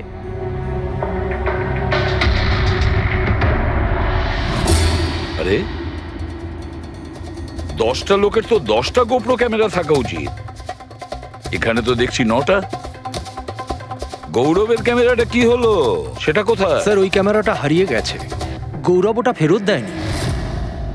তাহলে স্যার এই গৌরবই খুনি, ওকে ধরে ফেলা উচিত। না পঙ্কজ, এইভাবে হয় না। হতে পারে গৌরব ক্যামেরাটা ফেরত দিতে ভুলে গেছে। আমাদের এটা ভাবতে হবে যে খুনি এই সময়টাই কেন বেছে নিল ম্যারাথন রেসের টাইমে খুন করার জন্য। ও তো চাইলে যে কোনো সময় খুন করতে পারতো, যে কোনো জায়গায় পারতো। হ্যাঁ, অ্যালিবাইয়ের জন্য স্যার, যাতে ধরা পড়লে খুনি বলতে পারে যে রোহনকে খুনের সময়ও তো ম্যারাথনে পার্টিসিপেট করেছিল। হ্যাঁ, সেই জন্য ও রেসেও পার্টিসিপেট করেছিল আর রেস কমপ্লিট করেছিল। তার মানে স্যার রেসকে মাঝখান থেকে ছেড়ে ও চলে গেছিল, তারপরে গিয়ে খুন করলো, আর খুন করার পরে এসে রেস আবার শেষ করলো। এক্স্যাক্টলি। কিন্তু স্যার এই ফুটেজ থেকে কিভাবে জানতে পারবো কে রেস ছেড়ে চলে গেছে, খুন করেছে, আবার রেস জয়েন করেছে? স্যার এই ব্যাপারটা আপনি টাইমিং চিপ থেকে জানতে পারবেন। টাইমিং চিপটা আবার কি?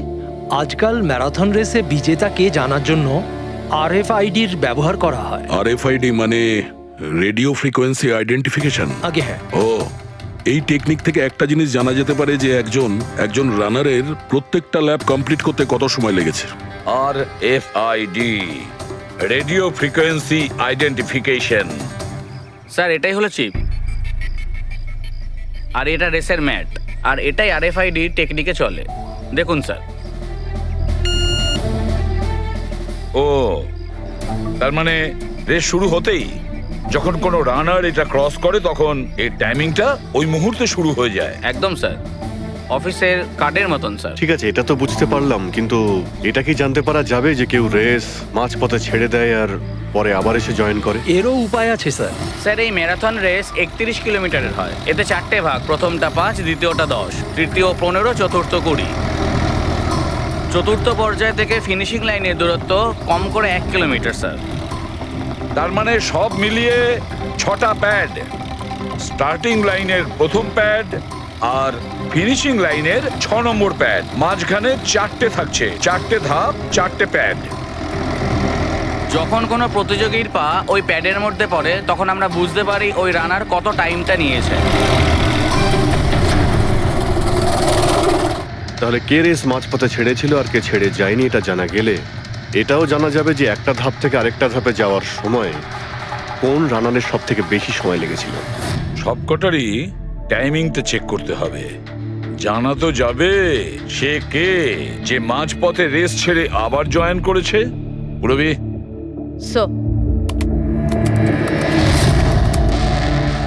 স্যার আমাদের প্রথম কচ্ছপ হলো এই নবীন। এ রেসের প্রত্যেকটা ল্যাপ 25 মিনিটে কমপ্লিট করেছে, কিন্তু শেষ ল্যাপের পরে ফিনিশিং লাইন পর্যন্ত পৌঁছানোর জন্য মানে 1 কিলোমিটার ক্রস করার জন্য ওর 50 মিনিট সময় লেগেছে। নবীন,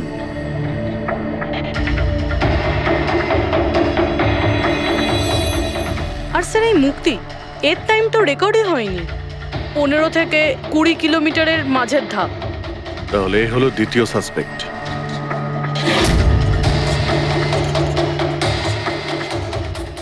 মুক্তি। আর এবার এই গৌরব, এ তো 15 কিলোমিটারের ধাপই বের হতে পারেনি। তাহলে এই হলো আমাদের তৃতীয় সাসপেক্ট। স্যার বাকি সবার টাইমিং তো মোটামুটি ঠিকঠাকই আছে। তার মানে এই খুন এই তিনজনের মধ্যেই কেউ করেছে, মুক্তি, নবীন আর গৌরবের মধ্যে। যদি নবীন খুন করে থাকে তাহলে সে রেস ছেড়েছে 20 কিলোমিটার আর ফিনিশিং লাইনের মাঝপথে। ফেডরিক, পঙ্কজ, বাইক নিয়ে যাও, এবার স্পিডে যাবে ওই রুটেই। আর খেয়াল করো যেখানে ওই তিনজন যেখানে রেস ছেড়েছে সেখান থেকে রোহনের বাড়ি কতটা দূরে আর কত সময় লাগতে।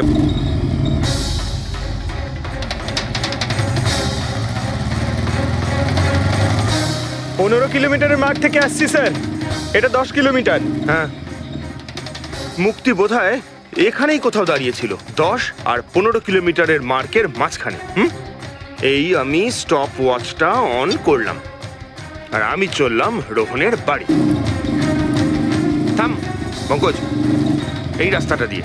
এই রাস্তা দিয়ে? হ্যাঁ, এই রাস্তাটা। চলুন। আরে আস্তে চালা না। হ্যাঁ।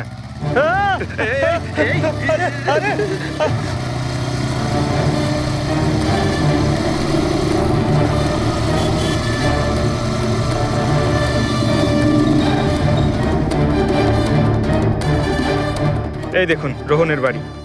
মুক্তি নিশ্চয়ই রোহনের ঘরে পিছনের জানলা দিয়ে ঢুকেছিল।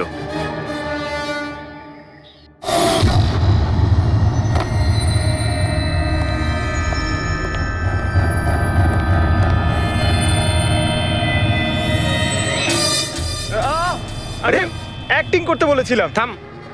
মুক্তি রোহনকে খুন করার পর হয়তো সমস্ত তথ্য প্রমাণ পুড়িয়ে আবার দৌড়ে ফিরে গিয়েছিল ম্যারাথন শেষ করতে। চল আমরা আবার যাব সেই ম্যারাথনের ওখানে 20 কিলোমিটারের মার্কটার কাছে।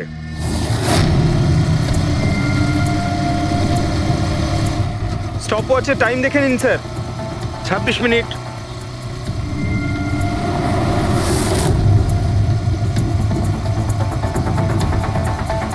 বাহ, আরে ব্যাস ব্যাস ব্যাস। এবার মুক্তি পৌঁছলো 20 কিলোমিটারের মার্কে পাক্কা 30 মিনিট পরে।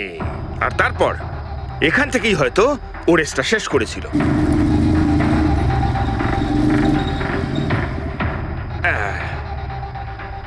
এবার শোন, গৌরব যদি খুন করে থাকে তাহলে ও রেসটা এখানেই ছেড়েছিল, 10 আর 15 কিলোমিটার মার্কের মাঝামাঝি। এই আমি স্টপ ওয়াচ অন করলাম। এবার যাব আমরা রোহনের বাড়ি। চলো চল।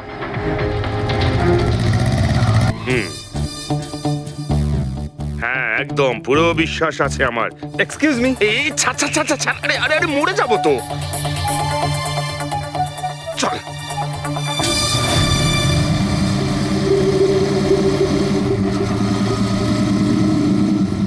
ব্যাস। একটু দাঁড়ান, আমি বুঝতে পেরেছি। আমি বলছি, এই গৌরব রোহনের বাড়ি থেকে 15 থেকে 20 কিলোমিটার দূরে রেসে আবার জয়েন করেছিল, তাই না? শাবাশ। হ্যাঁ, আমার সাথে থেকে থেকে তোরও তো বুদ্ধি খুলে গেছে। আর এই সব কিছু করতে গৌরবের টাইম লেগেছিল পুরো 27 মিনিট। এবার দেখা যাক নবীনের কত লেগেছিল। এবার যদি নবীন খুন করে থাকে তাহলে ও নিশ্চয়ই এখান থেকে গেছিল যেখানে ও পড়ে গেছিল। এই আমি স্টপ ওয়াচ অন করলাম।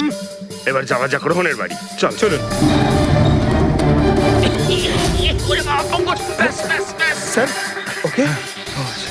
পঙ্কজ, তিনজন রোহনের সাথে এরকমই কিছু করেছিল। ব্যাস, রোহনকে খুন করে নবীন এইখানে এসে পৌঁছেছিল ফিনিশিং লাইনের সামনে, যেখানে ও ক্যামেরাটা দ্বিতীয়বারের জন্য সরিয়েছিল। আর এই সব কিছু করতে ওর লেগেছিল হয়তো 48 মিনিট। স্যার, জানতে পেরেছি তিনজনের কত সময় লেগেছিল। আচ্ছা, তাহলে বলো মুক্তির কত সময় লেগেছিল? মুক্তির লেগেছিল 30 মিনিট। আর টাইমিং চিপ অনুযায়ী 39 মিনিট লেট ছিল। আর গৌরব? গৌরবের 27 মিনিট। আর ও ম্যারাথন রেস থেকে নিখোঁজ ছিল 24 মিনিটের জন্য। নবীনের লেগেছিল 48 মিনিট রোহনের বাড়ি গিয়ে ওকে খুন করে ফিরে আসতে। আর টাইমিং চিপ অনুযায়ী এই নবীন 50 মিনিট লেট ছিল। হ্যাঁ, আমাদের খুনি এই তিনজনের মধ্যেই কেউ হবে, নবীন, গৌরব আর মুক্তির মধ্যে।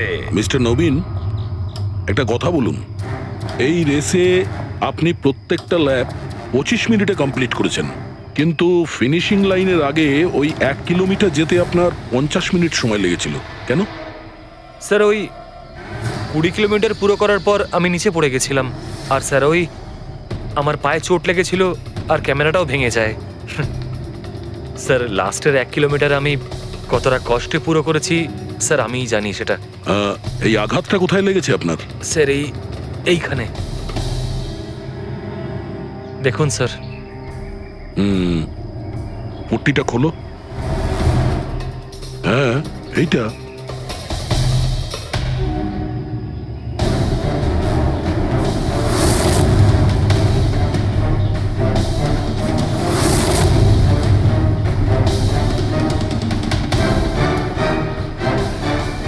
স্যার এবার আপনার বিশ্বাস হয়েছে যে আমি কোনো দোষ করিনি? নির্দোষ যদি হও এত ঘাবড়ে যাচ্ছ কেন? ঘাম হচ্ছে, অনেকটা নার্ভাস লাগছো তুমি। হ্যাঁ, মাটি কেন লাগিয়েছিলে ক্যামেরাতে? জানি না, ভুল করে লেগে গিয়েছিল। ভুল করে? 15 থেকে 20 কিলোমিটার ধাপও ভুল করে ছেড়ে দিয়েছিলে নাকি? আমি তো কোনো ধাপই ছাড়িনি, সমস্ত ধাপই পুরো করেছি। কিন্তু টাইমিং চিপ তো অন্য গল্প বলছে। টাইমিং চিপ খারাপও তো হতে পারে। আপনি একজন মেশিনের উপর বিশ্বাস করবেন নাকি একজন জীবন্ত মানুষের উপর? আচ্ছা, তোমার গোপ্রো ক্যামেরাটা কোথায় গেল? তুমি তো ওদের ওটা ফেরত দাওনি। ওটা তো হারিয়ে গেছে স্যার। হারিয়ে গেছে? কি করে হারিয়ে গেল ভাই? জানি না স্যার, ওই রেসের মাঝখানে হঠাৎ করে দেখলাম ক্যামেরাটা ছিলই না, জানি না কোথায় পড়ে গেছে। আচ্ছা, আর ওই 15 কিলোমিটারের ধাপটাও কি হারিয়ে গিয়েছিল? ওটাকে তো পার করোনি তুমি। স্যার আমি পুরো রেস কমপ্লিট করেছি। মিথ্যে কথা বলবে না। রেসের মাঝে কোথায় গিয়েছিলে? কোথাও যায়নি স্যার, আমি তো পুরো রেস কমপ্লিট করেছি, কোথাও যায়নি স্যার। আচ্ছা স্যার, মনে হচ্ছে নবীনই, কারণ আমি যখন ওকে জিজ্ঞাসাবাদ করছিলাম তখন ওর মুখ একদম ফ্যাকাশে হয়ে গেছিল, হাত পা কাঁপছিল ওর। এই গৌরবও কম নয়, ও বললো জানি না কি করে ক্যামেরাটা হারিয়ে গেছে। আরে এত বড় একটা ক্যামেরা পড়ে গেলে সেটা কেউ জানতে পারবে না স্যার। বস, তোমার কথাটা ঠিকই, কিন্তু নবীনের একটু আঘাত লেগেছে না? হ্যাঁ স্যার, আঘাত তো ওর লেগেছে। স্যার আমার মনে হচ্ছে ও মিথ্যে কথা বলছে। স্যার আমার মনে হচ্ছে মুক্তি মিথ্যে বলছে। ও জেনে শুনেই ক্যামেরায় মাটি লাগিয়েছিল, কারণ নিশ্চয়ই এমন কিছু আছে যেটা ও আমাদের থেকে লুকোতে চাইছে। হ্যাঁ, এটাও হতে পারে, কারণ ক্যামেরায় যদি ভুল করে মাটি লেগে যেত তাহলে আরো সবার ক্যামেরাতে লাগতে পারতো ভুল করে। গোলমাল আছে, এই তিনজনের মধ্যে কোনো না কোনো গোলমাল তো নিশ্চয়ই আছে। খুনি এই তিনজনের মধ্যেই কেউ একজন। নবীন, আমাকে ওই জায়গাটা দেখাও যেখানে তুমি এক্স্যাক্টলি পড়েছিলে, কিভাবে পড়েছিলে। আসুন স্যার, কিন্তু স্যার আমার পায়ে খুব ব্যথা আছে, আপনি একটু সাহায্য করবেন আমাকে? নিশ্চয়ই নিশ্চয়ই, এসো।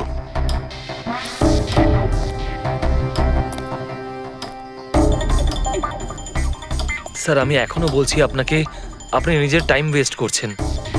এমনটা যেন না হয় যে আসল খুনিই পালিয়ে যায়। সিআইডির হাত থেকে আজ পর্যন্ত কোনো খুনি না বেরিয়েছে না বেরোতে পারবে, নিশ্চিন্ত থাকো। হ্যাঁ স্যার, ওই যে এখানে আটকেই আমি পড়ে যাই। এখানে? হ্যাঁ স্যার, স্যার পড়ে যেতেই আমার ক্যামেরাটাও ভেঙে যায়। আচ্ছা, তারপর আমি ক্যামেরাটা আবার লাগালাম, তারপর রেস্টার্ট করলাম। প্রচুর ব্যথা নিয়ে তুমি এই রেসটা ফিনিশ করেছো। হ্যাঁ স্যার, এখনো খুব ব্যথা। তুমি পড়েছিলে এইখানে, এই জায়গাটায়? হ্যাঁ স্যার, খুব ক্লান্ত হয়ে গেছিলাম তো, তাই খেয়াল করিনি আর পা আটকে নিচে পড়ে যাই। আচ্ছা, রেস ফিনিশ করার আগে তুমি দ্বিতীয়বার ওই ক্যামেরাটাকে সরিয়ে দিয়েছিলে কেন?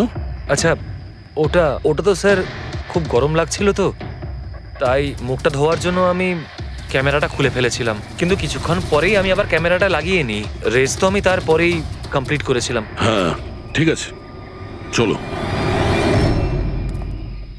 স্যার কিছু তো বলুন, আমরা যাচ্ছি কোথায় আসলে? তোমার হারিয়ে যাওয়া ক্যামেরা খুঁজতে। স্যার কিন্তু এত বড় জায়গাতে আমরা খুঁজবো কি করে ওই ক্যামেরাটা? প্রত্যেক ক্যামেরাতে একটা চিপ লাগানো আছে, আর এই ম্যাপ বলছে তোমার ক্যামেরা এইদিকেই আছে। চলে এসো। ম্যাম, আমি সত্যি কথাই বলছি। সত্যি তো এটাই, তুমি 10-15 কিলোমিটারের মাঝে রেস ছেড়ে দিয়েছিলে আর তারপরে রোহনকে মেরে দিয়ে এখানে চলে এলে, এই 20 কিলোমিটারের মার্কে চলে এলে, কারণ তুমি তো জানতে এখান থেকে তোমাকে কোনো খেলোয়াড় দেখতে পাবে না। সব খেলোয়াড়রা তো তখন পিছনে। সব মিথ্যে। আপনি আমার কথা বিশ্বাস কেন করছেন না?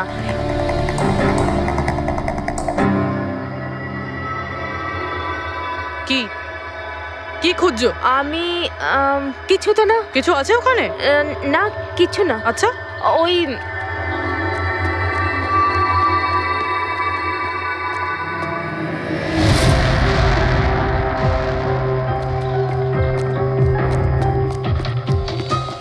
ও তো তুমি সাইকেলে করে গিয়েছিলে রোহনকে খুন করতে?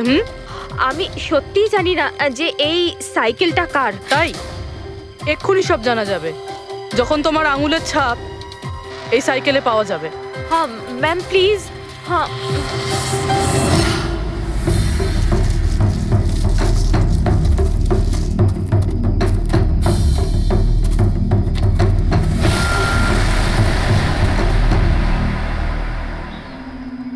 এই হলো ক্যামেরা। এটাকে পুরো ভেঙে ফেলেছো? হ্যাঁ, আমি ভাঙিনি স্যার। দুটো ক্যামেরা।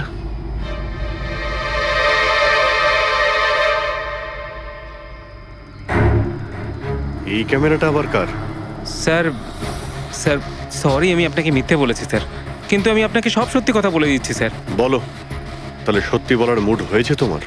বলো।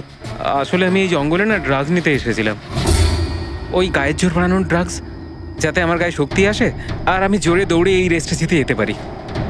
সেই জন্যই আমি ক্যামেরাটা ভেঙে দিয়েছিলাম। খুব ভালো মজা করো তুমি। জোরে দৌড়ানো ড্রাগ নিয়েছিলে ম্যারাথনে, যেখানে অনেকক্ষণ দৌড়তে হয় আস্তে আস্তে, সেখানে জোরে দৌড়ানো ড্রাগের দরকার ছিল। মজা করছো? হ্যাঁ, এটা কার ক্যামেরা? আমি জানি না স্যার। কোনো ব্যাপার না, সব জানতে পেরে যাব। আমি অপরাধ করেছি, কিন্তু ওটা নয় যেটা আপনি ভাবছেন। আমি রোহনকে মারিনি। আমার দোষ শুধু এটুকুই যে আমি এই রেসটা জেতার জন্য একটু চালাকি করেছিলাম। বুঝলাম না, কি করেছো তুমি? আমি জানতাম না যে টাইমিং চিপ প্রত্যেক ধাপে রানারের টাইম নোট করবে। আমি ভেবেছিলাম শুধু রেসের প্রথমে আর শেষে টাইম ক্যালকুলেট হবে, আর তাই 10 কিলোমিটার পর্যন্ত এসে ক্যামেরায় মাটি লাগিয়ে দিয়েছিলাম আর ওখান থেকে সাইকেল নিয়েছিলাম।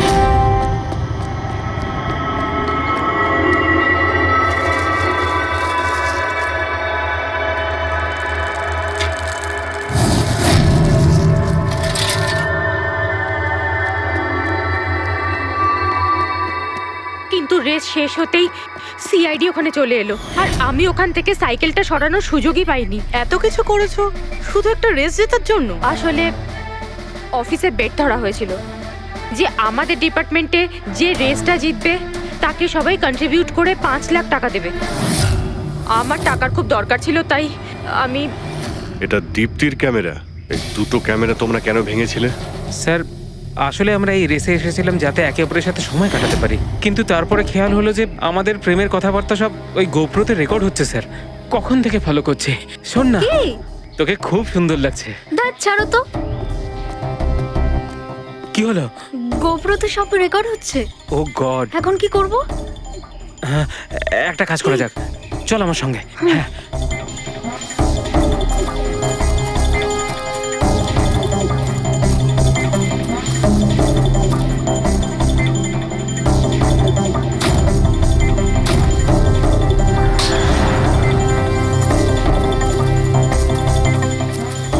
তোমরা তো অদ্ভুত কাজ করেছো। আরে এতে তো কোনো সাউন্ড রেকর্ডই হয় না, তোমরা তো বোকার মতো কাজ করেছিলে। হয়তো কে দুটো ক্যামেরা ভেঙে দিয়েছো। কি স্যার, এতে কিছু রেকর্ড হয়নি?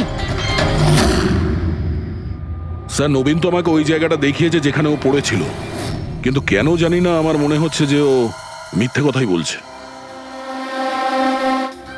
আরে মুক্তি, স্যার মুক্তি বলেছে যে ও সাইকেলের ব্যবহার করেছে রেস জেতার জন্য।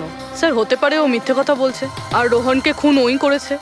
আর গৌরব আর দীপ্তি, ওদের লাভ স্টোরির কি হলো?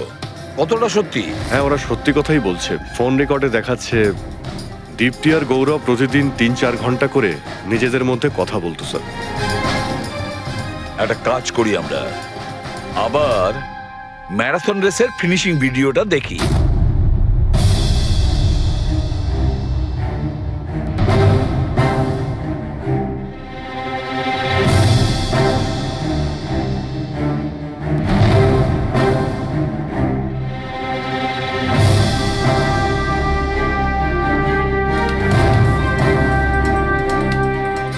তার মানে গৌরবের ঠিক পরেই এই দীপ্তি ঢুকেছিল, দুজন একসঙ্গেই ছিল। মনে হচ্ছে স্যার দুজনেই এই কাণ্ড করেছে। এক মিনিট অভিজিৎ, দয়া, এই ফুটেজটা দেখো। এই হলো সেই খুনি।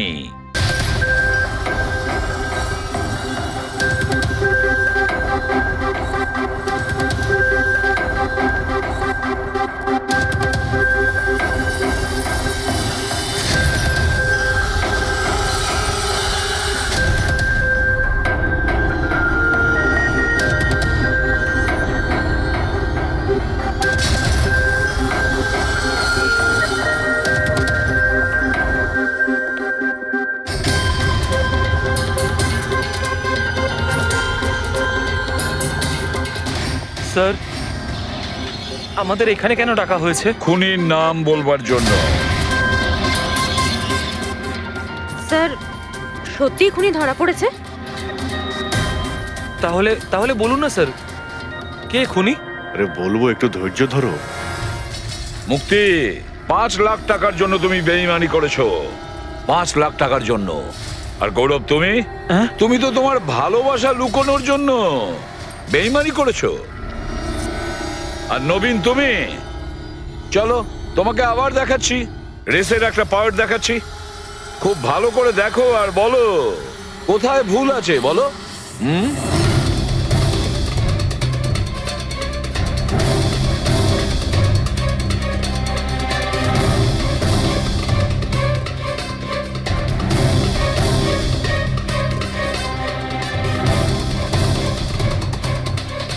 কিছুই তো নেই স্যার, সবই তো ঠিকই আছে। কোনো প্রবলেম নেই।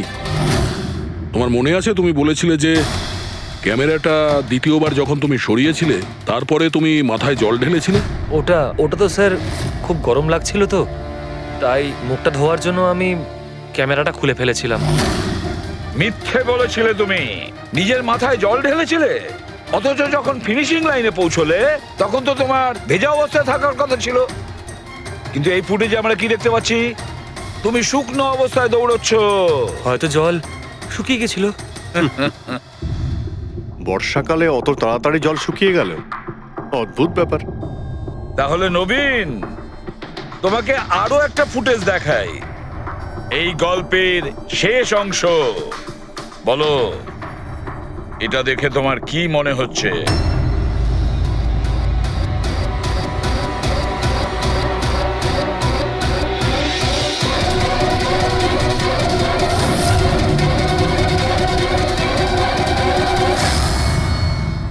কি নবীন, এই ফুটেজে তোমার মুখটা কেমন চেঞ্জ লাগছে না?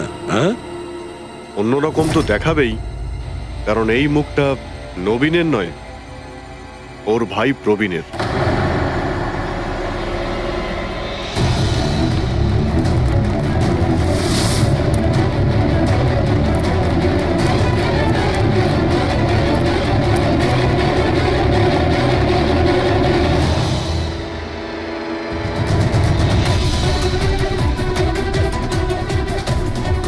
খুব বড় প্ল্যান বানিয়েছিলে তুমি, দারুণ মাথা খাটিয়েছিলে তুমি।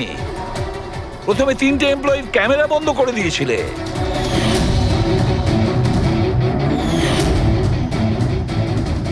তারপরে নিজের গোপ্র